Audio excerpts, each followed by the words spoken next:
ভালো কাজ করতে কষ্ট লাগে, খারাপ লাগে, মন্দ কাজ করতে ভালো লাগে। এটা হচ্ছে হৃদয় মরে যাওয়ার, পচে যাওয়ার, নষ্ট হয়ে যাওয়ার লক্ষণ। রাসূল বলেছেন 3টি রাত যে ব্যক্তি জাগরণ করবে, লাম তামুত কলবুহু ইয়াওমা তামুতুল কুলুব, মানুষের হৃদয়টা যেদিন মরে যাবে, এই 3টি রাত জাগরণকারী ব্যক্তির হৃদয় কখনো মরবে না। 2 ঈদের রাত এবং লাইলাতুল বারাতের রাত। ডিজে পার্টি, আড্ডা, নারী পুরুষের আড্ডা। যদি আপনার সৌভাগ্যে না হয় যে আমার সম্ভব না রাতের বেলায় রাত জাগরণ করে ইবাদত বন্দেগী করা, এটা আমার জন্য কষ্টকর, ঘুমান তাও ভালো, কিন্তু রাসূল যে রাতের ব্যাপারে এত বরকত, এত গুরুত্ব, আল্লাহর পক্ষ থেকে এত রহমতের ঘোষণা দিয়েছেন, সেই রাতটাকে অন্তত ডিজে পার্টি করে কলঙ্কিত করবেন না, তাহলে কাল কিয়ামতের ময়দানে আপনার অবস্থাটা অত্যন্ত কঠিন হবে।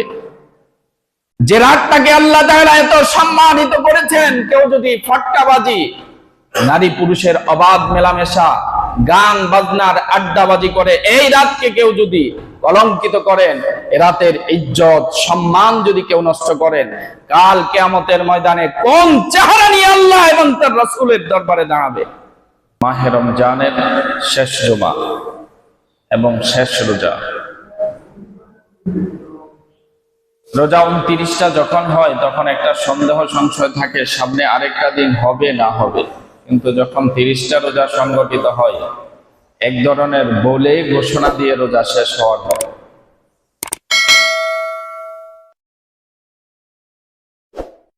রোজা শেষ ওই সমস্ত বান্দাদের জন্য পরম সুখ এবং আনন্দের বিষয়। আল্লাহ তাআলা যাদেরকে ক্ষমা করে দিয়েছেন,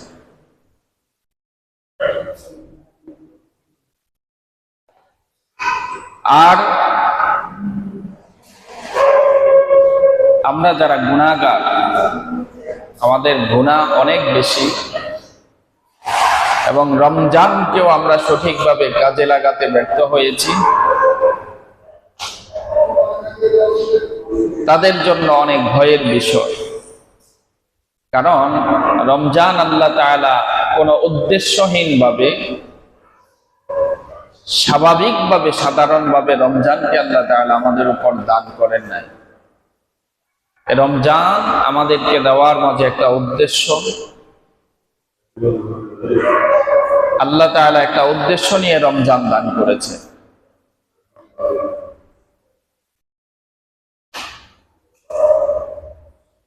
এই রমজানকে আল্লাহ তাআলা এত রহমত, বরকত, মাগফিরাত দিয়ে সাজিয়েছেন, বান্দা যাতে এর মাঝ থেকে আল্লাহ তাআলার প্রদত্ত রহমত, মাগফিরাত, নাজাত গুলো অর্জন করতে পারে। আল্লাহ তাআলার কাছে আমরা ফরিয়াদ করি, আল্লাহ তাআলা যেন আমাদের রমজানে যতটুকু চেষ্টা সাধনা করার প্রয়োজন ছিল সেটা আমরা করতে পারি নাই, আল্লাহর রহমতের দিকে লক্ষ্য করে যেন রমজানের সমুদয় বরকত, মাগফিরাত, নাজাত আমাদেরকে দান করে। অন্যথায় এ রমজান আমাদের জন্য মুসিবতের কারণ হয়ে যায়।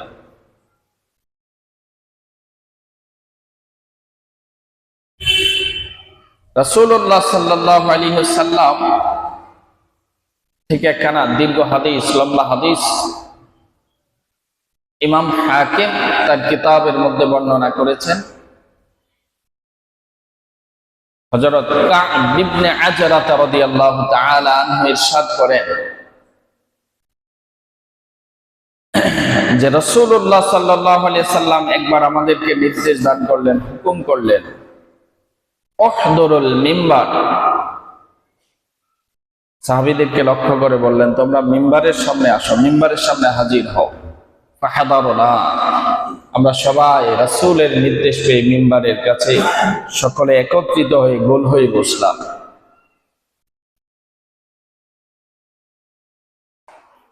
হঠাৎ আল্লাহ রাসূলকে দেখলাম তিনি মিম্বারের মধ্যে আরোহণ করলেন।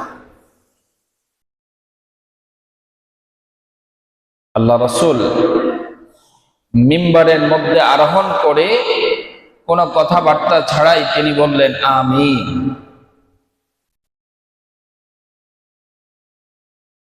হাদিসের বর্ণনাকারী বলেন, ফালাম্মা ইরতাকাস সানিয়াতা দারাজাতাস সানিয়া, রাসূল যখন দ্বিতীয় মিম্বারের উপর আরোহণ করলেন আবার বললেন আমিন। ফালাম্মা ইরতাকাদ দারাজাতাস সালিসা, আবার যখন আল্লাহ রাসূল মিম্বারের তৃতীয় শ্রেণীতে আরোহণ করলেন আবার বললেন আমিন। প্রথম শ্রেণীতে আরোহণ করলে রাসূল বললেন আমিন, আবার দ্বিতীয় শ্রেণীতে যখন আরোহণ করলেন আবার বললেন আমিন। এভাবে তৃতীয় শ্রেণীতে আরোহণ করার পর রাসূল বললেন আমিন। সাহাবায়ে কেরাম হতবাক হয়ে গেলেন যে রাসূল আমাদেরকে মিম্বারের সামনে একত্রিত হওয়ার জন্য বললেন, আবার কোনো কথা না বলে মিম্বারের প্রথম শ্রেণীতে উঠে রাসূল বললেন আমিন, দ্বিতীয় শ্রেণীতে উঠে রাসূল বললেন আমিন, তৃতীয় শ্রেণীতে উঠে রাসূল বললেন আমিন।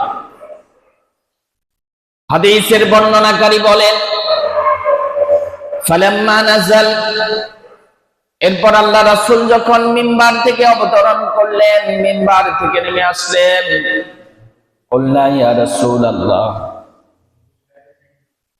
আমরা সবাই আল্লাহ রাসূলকে লক্ষ্য করে বললাম ইয়া রাসূলুল্লাহ, ইয়া হাবিবাল্লাহ, ইতিপূর্বে কখনো আপনাকে এমন করতে দেখি নাই।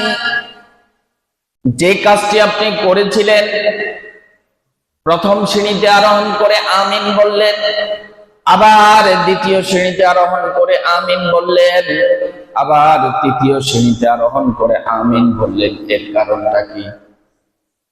সাহাবায়ে কেরাম কৌতূহলী হয়ে রাসূলকে জিজ্ঞেস করলেন।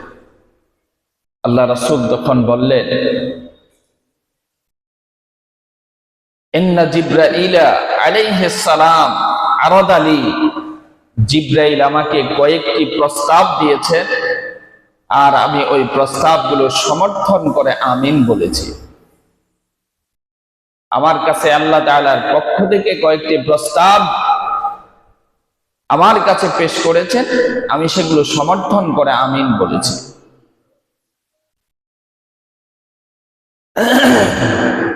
রাসূলুল্লাহ সাল্লাল্লাহু আলাইহি ওয়াসাল্লাম বলেন, ফালাম্মা রাকিতু, যে আমি যখন মিম্বারের প্রথম শ্রেণীতে আরোহণ করলাম, ওই অবস্থায় জিবরাইল আমাকে একটা সংবাদ দিয়েছে, মান আদরাকা রমাদান লাম ইগফার লাহ বা'দা মান আদরাকা রমাদান ফালাম ইগফার লাহ। ওই ব্যক্তি আল্লাহর যাবতীয় রহমত থেকে বঞ্চিত, আল্লাহর দয়া থেকে ওই ব্যক্তি বঞ্চিত, ওই ব্যক্তি অভিশপ্ত, যে ব্যক্তি মান আদরাকা রমাদান ফালাম ইগফার লাহ, যার জীবদ্দশায় সুস্থ অবস্থায় রমজান পেয়েছে, রমজান হাজির হয়েছে, ফালাম ইগফার লাহ, কিন্তু তার গুনাহগুলো ক্ষমা করা হয় নাই, এই প্রস্তাব আমাকে দিয়েছেন, আমি বলেছি আমিন, বলি না আউযুবিল্লাহ। বাউদা মান আদরাকা রমাদান ফালাম ইগফার লাহ, যে ব্যক্তি সুস্থ সক্ষম অবস্থায় রমজান পেল কিন্তু তার গুনাহগুলো ক্ষমা করা হয়নি, অর্থাৎ সে আল্লাহর পক্ষ থেকে নিজের গুনাহগুলো ক্ষমা নিতে পারে নাই, ওই ব্যর্থ ব্যক্তি আল্লাহর যাবতীয় রহমত থেকে মুক্ত, বলি না আউযুবিল্লাহ। অর্থাৎ ওই ব্যক্তির প্রতি আল্লাহ তাআলা কোনো রহমত করেন না। এরপর আল্লাহ নবী বলেন, ফালাম্মা রাকিতুদ দারাজাতাস সানিয়া, আমি যখন মিম্বারের দ্বিতীয় শ্রেণীতে আরোহণ করলাম, জিবরাইল আমাকে আরেকটি প্রস্তাব দিলেন, মান সুকিরতা ইনদাহু ফালাম ইউসাল্লি আলাইহি, ওই ব্যক্তি আল্লাহর যাবতীয় রহমত থেকে মুক্ত, ওই ব্যক্তি অভিশপ্ত, যার নিকট আপনার নাম পাঠ করা হয় কিন্তু দুরূদ শরীফ পাঠ করে না, ওই লোকটাও কি আল্লাহর যাবতীয় রহমত থেকে মুক্ত। জিবরাইল আমাকে প্রস্তাব দিয়েছেন, আমি বলেছি আমিন। রাসূল যদি কোনো দরখাস্ত দোয়া করে সেটা কবুল হয় না ফেরত আসে, কোনো সন্দেহ আছে? প্রস্তাব দিয়েছেন কে? আল্লাহ। কবুল করেছেন কে? রাসূল। তাহলে এই দোয়ার মধ্যে কোনো ভেজাল আছে? সন্দেহ আছে? কবুল হওয়ার ব্যাপারে কোনো সংশয় আছে? রাসূল বলেছেন, দ্বিতীয় প্রস্তাব ছিল যে আপনার নাম উচ্চারণ করার পর আপনার যে উম্মত দুরূদ শরীফ পাঠ করে না, অর্থাৎ রাসূলুল্লাহ বলার সাথে সাথে কোন ব্যক্তি যদি সাল্লাল্লাহু আলাইহি ওয়াসাল্লাম না বলে, ওই ব্যক্তি আল্লাহর যাবতীয় রহমত থেকে মুক্ত। রাসূল বলেছেন, আমি মেনে নিলাম, আমিন। নাউযুবিল্লাহ বলবেন না? এরপর রাসূল বলেন, ফালাম্মা রাকিতুস সালিসা, আমি যখন মিম্বারের তৃতীয় শ্রেণীতে আরোহণ করলাম, জিবরিল আমাকে প্রস্তাব দিয়েছেন, মান আদরাকা ওয়ালিদাইহিল কিবার আও আহাদুহুমা, যে ব্যক্তি পিতা মাতা উভয়জনকে বার্ধক্য অবস্থা কিংবা একজনকে বার্ধক্য অবস্থায় পেল, উভয়জন কিংবা একজনকে পেল, ফালাম ইউদখিলাহুল জান্নাহ, কিন্তু ওই পিতামাতার খেদমত করে দুনিয়ায় তার জান্নাতটা ওয়াজিব করে নিতে পারলো না, ওই ব্যক্তি আল্লাহর রহমত থেকে মুক্ত। বলি নাউযুবিল্লাহ। পিতামাতা উভয়জন কিংবা একজনকে পেল, কিন্তু তাদের খেদমত করে জান্নাতটাকে নিজের জন্য ওয়াজিব করে নিতে পারলো না, তাদের খেদমতের মাধ্যমে দুনিয়ায় জান্নাতের বন্দোবস্ত করতে পারলো না, ওই ব্যক্তি আল্লাহর রহমত থেকে মুক্ত। রাসূল বললেন, আমিন। তাহলে এক নম্বর বিষয়, যে ব্যক্তি রমজান পেল কিন্তু তার আমলনামায় গুনাহ যেভাবে আছে সেভাবেই আছে, বরং আরো বৃদ্ধি পেয়েছে, ওই ব্যক্তি অভিশপ্ত, আল্লাহর রহমত থেকে মুক্ত। এজন্য সাইয়েদনা ওমর ফারুক রাদিয়াল্লাহু তাআলা আনহু, শুনছেন না নাম? মনে হয় ওমর ফারুক রাদিয়াল্লাহু তাআলা আনহুর নাম আপনারা শুনেন নাই, আপনারা মসজিদে আছেন। ওমর ফারুক রাদিয়াল্লাহু তাআলা আনহু কে? আল্লাহ রাসূলের সবচেয়ে জলিল কদর সাহাবী। কেমন সাহাবী? দুনিয়ায় বসে জান্নাতের টিকিট পেয়েছেন, দুনিয়ায় বসে জান্নাতের টিকিট পেয়েছেন।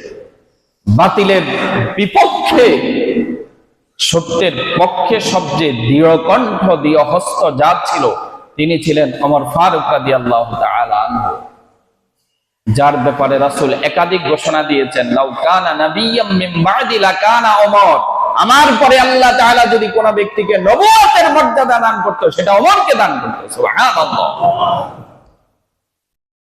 রাসূল বলেছেন, জাআলাল্লাহুল হাক্কা আলা লিসানি ওমর, আল্লাহ তাআলা ওমর এমন একজন ব্যক্তি, তার জবানের মধ্যে আল্লাহ তাআলা সত্যটাকে সুপ্রতিষ্ঠিত করে দিয়েছেন, অর্থাৎ ওমর যেটা বলে সেটাই সঠিক।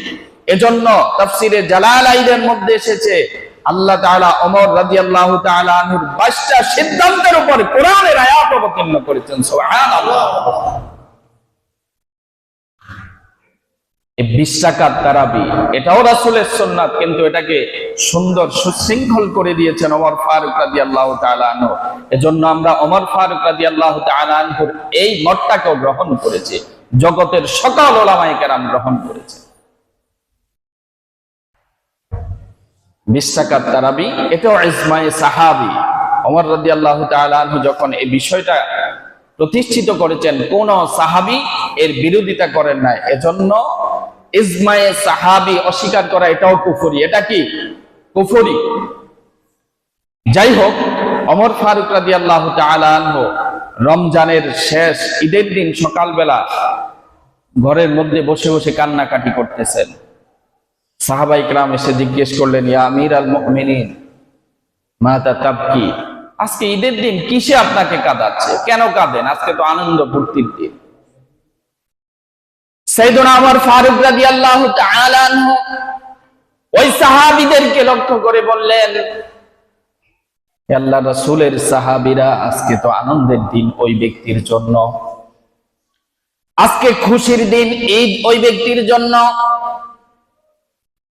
যে তার অতীতের গুনাহগুলো আল্লাহ তাআলার কাছ থেকে ক্ষমা নিতে পেরেছে। মাহে রমজানে যেই ব্যক্তি নিষ্পাপ মাসুম, এই সনদ আল্লাহ তাআলার কাছ থেকে গ্রহণ করেছে, আজকে ঈদ ওই ব্যক্তির জন্য। ঈদ আনন্দ তো ওই ব্যক্তির জন্য যাকে আল্লাহ তাআলা মুক্তির সনদ দান করেছেন, যার গুণাগুলো রমজানে মুক্ত করে দিয়েছেন। আমি অমর, শঙ্কিত, ভীত, সন্তুষ্ট, আমার গুনাহ ক্ষমা হয়েছে নাকি আগের মতোই আছে। বলি সুবহানাল্লাহ। অথচ ওনারা তো দুনিয়ায় বসে জান্নাতের টিকিট পেয়েছে। এজন্য আমাদের তো ভয়ের কোনো সীমা নাই। কোন কারণে যদি আল্লাহ তাআলা আমাদের প্রতি দয়া না করেন, ক্ষমা না করেন, তাহলে ওই যে রাসূল বলেছে, মান আদরাকা রমাদান ফালাম ইউগফার লাহু, যে ব্যক্তি রমজান পেল অথচ আল্লাহর কাছ থেকে নিজের আমলনামার গুনাহগুলো মুছে নিতে পারলো না, গুনাহগুলো থেকে মুক্তি হতে পারলো না, ওই ব্যক্তি তো অভিশপ্ত বান্দা। ওই ব্যক্তির রমজান আসার যাওয়ার মাঝে তো কোনো পার্থক্য নাই। ওই ব্যক্তির জন্য তো কাল কিয়ামতের ময়দানে রোজা মামলা করবে, যেই লোক তো রমজানের সম্মান নষ্ট করেছে, মানহানি করেছে, মানহানি মামলা করবে। অতএব সময় আর অল্প, খুব শেষ, একদম শেষ পর্যায়ে। এ সময় আল্লাহর কাছে একটু চোখের পানি ছেড়ে কান্নাকাটি করার চেষ্টা করি। কোন আমলের বিনিময়ে আল্লাহ তাআলা যেন আমাদের রোজাগুলো কবুল করে নেন, অন্যথায় মুসিবত হবে আমাদের জন্য। সম্মানিত হাজিরিন, এক নাম্বার বিষয় হলো এটা। দ্বিতীয় বিষয় হচ্ছে সাদকাতুল ফিতর। এটা আমরা ইনশাআল্লাহ ঈদের নামাজে যাওয়ার পূর্বে আদায় করার চেষ্টা করব। প্রত্যেক সক্ষম ব্যক্তি যার কাছে হাজাতে আসলি, আপনার নিত্য মৌলিক প্রয়োজনীয় বিষয়ের বাহিরে কারো কাছে যদি নেশাব পরিমাণ সম্পদ থাকে, ওই ব্যক্তির উপর সাদকাতুল ফিতর আদায় করা ওয়াজিব। আমরা নেশাবের কথা ইতিপূর্বে বিভিন্ন সময় আলোচনা করেছি। নেশাবের কথা বললে আরেকটা বিষয় আসে, যাকাতের জন্য নেশাব পরিমাণ সম্পদ আপনার করায়ত্তে থাকা 1 বছর থাকা জরুরি। আর সাদকাতুল ফিতরের জন্য কারো কাছে ঈদের দিন সকালবেলা যদি নেশাব পরিমাণ সম্পদের মালিক হয়, ওই ব্যক্তির উপর সাদকাতুল ফিতর ওয়াজিব। আপনার মৌলিক প্রয়োজনের বাহিরে যদি নেশাব পরিমাণ সম্পত্তি থাকে, আপনি এবং আপনার অধীনস্থ সকলের পক্ষ থেকে সাদকাতুল ফিতর আদায় করা ওয়াজিব। এটা দুইটা উপকারিতা আছে। তুহরাতুল লিস-সাইমি মিনাল লাগহি ওয়ার রাফাস ওয়া তু'মাতুল লিল মাসাকিন। এর মাধ্যমে আল্লাহ তাআলা রোজার অবস্থায় আমরা যে অশ্লীলতা, খারাপ কাজ, মন্দ কাজের সাথে লিপ্ত হই, সেগুলো আল্লাহ তাআলা পরিচ্ছন্ন করে দেন রোজা থেকে, রোজাটাকে পিওর করে দেন, বিশুদ্ধ করে দেন। ওয়া তু'মাতুল লিল মাসাকিন, দরিদ্র অসহায়রা তারাও যেন ঈদের দিন একটু আনন্দ ভাগাভাগি করতে পারে, সে সুযোগ আল্লাহ তাআলা এর মাধ্যমে করে দেন। এজন্য সাদকাতুল ফিতর আদায় করার উপকারিতা কয়টা? 2টা। এর মাধ্যমে রোজাটাকে আল্লাহ ফিল্টার করেন। কি করেন? ফিল্টার করে বিশুদ্ধ করে দেন। আর গরিব মিসকিনদের ঈদের আনন্দটা উপভোগ করার একটু সুযোগ হয়। এজন্য এটা ঈদের নামাজের আগে আদায় করা জরুরি। এখন এটা কোন সাদকাতুল ফিতর ওয়াজিব হয় ঈদের দিন সুবহে সাদেকের সময়। ঈদের দিন সুবহে সাদেকের পূর্বে কোনো যদি মানুষ মারা যায়, তাহলে ওই ব্যক্তির সাদকাতুল ফিতর আদায় করা ওয়াজিব নয়।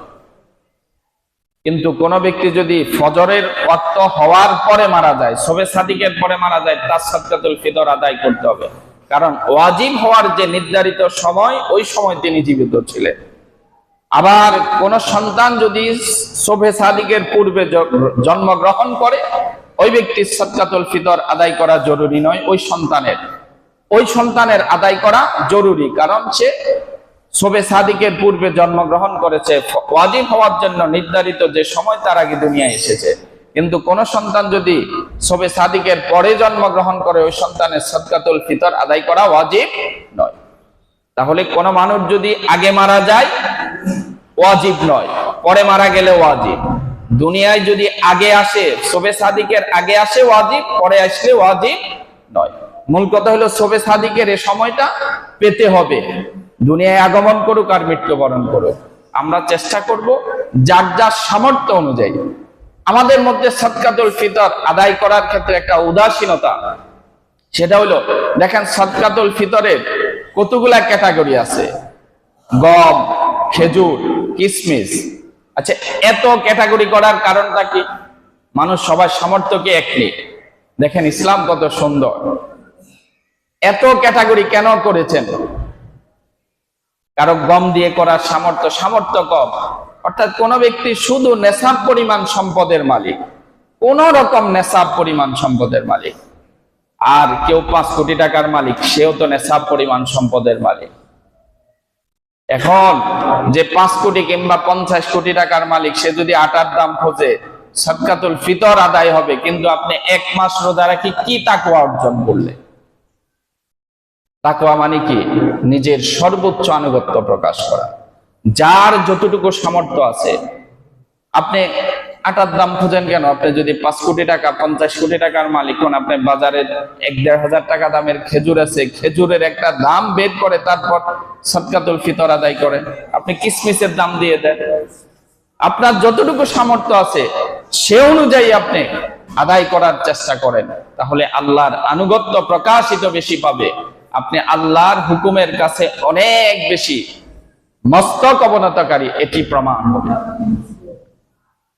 আরেকটি বিষয় হলো, এই ঈদ উপলক্ষে আমাদের মধ্যে একটা কাজ এখন প্রবণতা ক্রমে বেড়ে চলেছে, নতুন টাকা ক্রয় করা।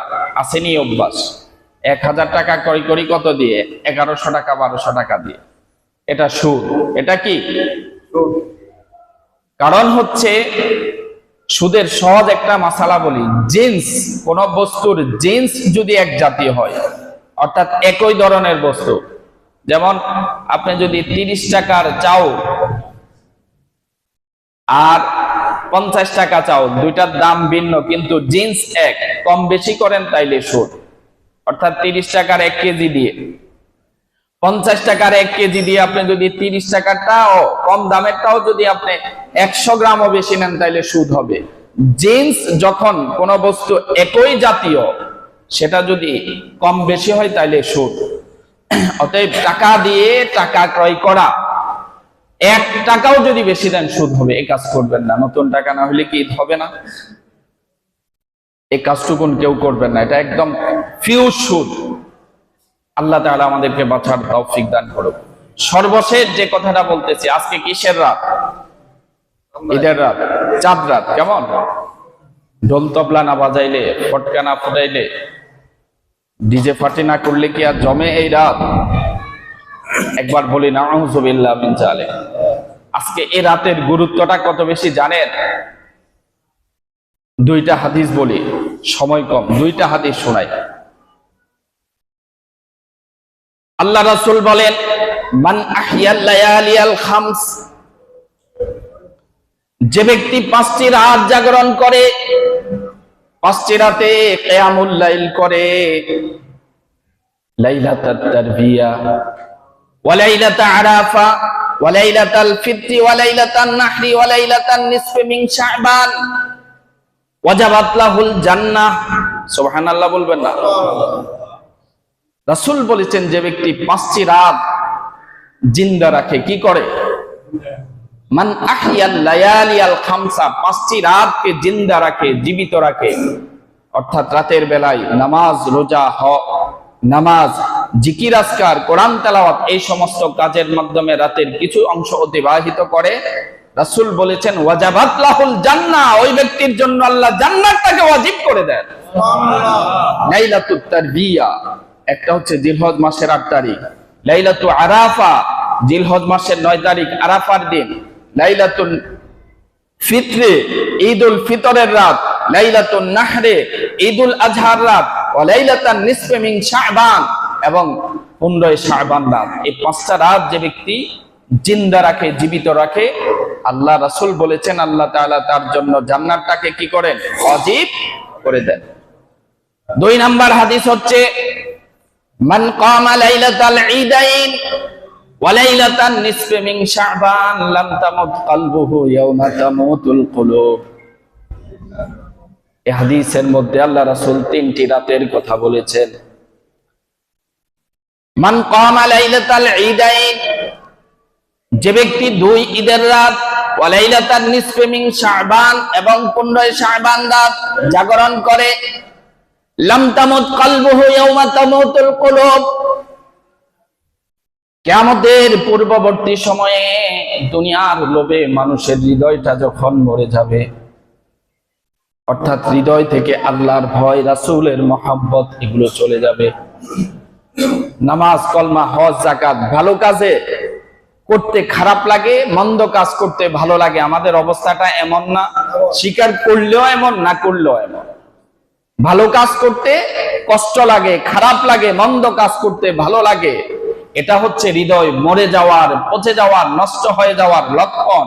রাসূল বলেছেন, 3টি রাত যে ব্যক্তি জাগরণ করবে, লাম তামুত কলবুহু ইয়াওমা তামুতুল কুলুব, মানুষের হৃদয়টা যেদিন মরে যাবে, এই 3টি রাত জাগরণকারী ব্যক্তির হৃদয় কখনো মরবে না। 2 ঈদের রাত এবং লাইলাতুল বারাতের রাত। এখন কি করবেন সিদ্ধান্ত নেন। ডিজে পার্টি, আড্ডা, নারী পুরুষের আড্ডা। যদি আপনার সৌভাগ্যে না হয় যে আমার সম্ভব না রাতের বেলায় রাত জাগরণ করে ইবাদত বন্দেগী করা, এটা আমার জন্য কষ্টকর, ঘুমান তাও ভালো। কিন্তু রাসূল যে রাতের ব্যাপারে এত বরকত, এত গুরুত্ব, আল্লাহর পক্ষ থেকে এত রহমতের ঘোষণা দিয়েছেন, সেই রাতটাকে অন্তত ডিজে পার্টি করে কলঙ্কিত করবেন না, তাহলে কাল কিয়ামতের ময়দানে আপনার অবস্থাটা অত্যন্ত কঠিন হবে। যে রাতটাকে আল্লাহ তাআলা এত সম্মানিত করেছেন, কেউ যদি ফটকাবাজি, নারী পুরুষের অবাধ মেলামেশা, গান বাজনার আড্ডাবাজি করে এই রাতকে কেউ যদি কলঙ্কিত করেন, এ রাতের ইজ্জত সম্মান যদি কেউ নষ্ট করেন, কাল কিয়ামতের ময়দানে কোন চেহারা নিয়ে আল্লাহ এবং তার রাসূলের দরবারে দাঁড়াবে, একবার চিন্তা করে। অনেকে বলে, হুজুর আমরা তো করি না, আমাদের ছেলে মেয়েরা না এগুলা করে।